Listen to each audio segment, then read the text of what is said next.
Yo, what's up mga kaibigan? Nali na tayo magkwentuhan. Breaking news, si Desmond Bane ay patungo na sa Orlando Magic habang mapupunta naman sa Memphis Grizzlies si Kentavious Caldwell-Pope, Cole Anthony, 4 na unprotected first round picks at isang first round pick swap. Si Desmond Bane ay magaling na player at most of the time ay siya nga ang number 1 scoring option ng Memphis Grizzlies dahil palaging injured si Ja Morant.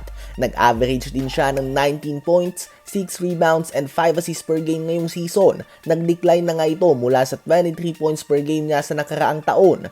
Ganun pa man, sa palagay nga ng mga fans ay nalugi dito ang Orlando Magic dahil sa dami ng picks na binigay nila sa Grizzlies at kasama pa nga si Cole Anthony na solid backup point guard para kay Jalen Suggs na nagtamo pa lamang ng ACL injury. Subalit naniniwala nga ang Magic na si Desmond Bane ang missing piece sa duo ni Paolo Banchero at Franz Wagner to take the next step sa Eastern Conference na wide open sa ngayon dahil sa magiging pagkawatak-watak ng Boston Celtics lineup. Sa Grizzlies naman ay hindi pa natin tiyak kung tapos na ba sila o simula pa lamang ito ng kanilang mga galaw dahil may mga balita din nga na posibleng matrade si Ja Morant at ang trade na ito kay Desmond Bane ay isang trade na both magbe-benefit ang Grizzlies sa ngayon with a 2-time champion KCP at pati na din sa future dahil sa 5 draft pick na kasama nito.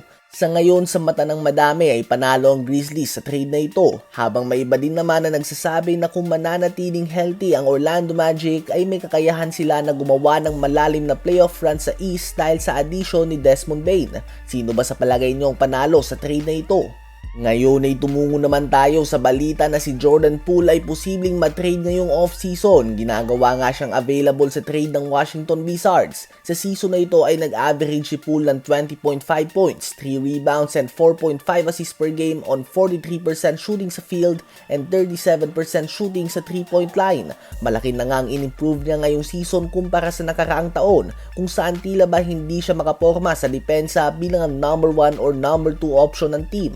Ganun pa man kung magkaka-interest man sa kanyang isang contender ay malamang hindi siya nito nakikita bilang starter dahil hindi nga talaga maganda ang kanyang decision making para maging isang starting point guard sa isang playoff caliber team at sa shooting guard position naman ay liability siya sa depensa at samahan pa ito ng kanyang pagiging inconsistent sa opensa.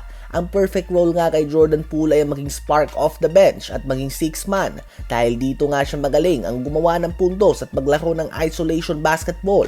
Ganun pa man ay hindi din nga ganun kataas ang trade value ni Jordan Poole sa ngayon dahil nag-aalala ang mga teams kung seryoso ba talaga siya sa basketball. Minsan nga ay tila ba naglalaro lamang ito ng pick-up basketball at hindi pinapahalagahan ng bawat game. Nag-aalala din ng mga team na tila ba nawala na ang gutom niya na mag-improve matapos sa mga tanggap ng malaking kontrata. Subalit makakatulong pa din nga si Poole sa mga team na naghahanap ng guard off the bench na kayang gumawa ng 15 to 20 points per game as long as nasa puso pa din niya na manalo at hindi lang ito naglalaro dahil trabaho niya ang basketball. Saan team ba gustong mapunta si Jordan Poole?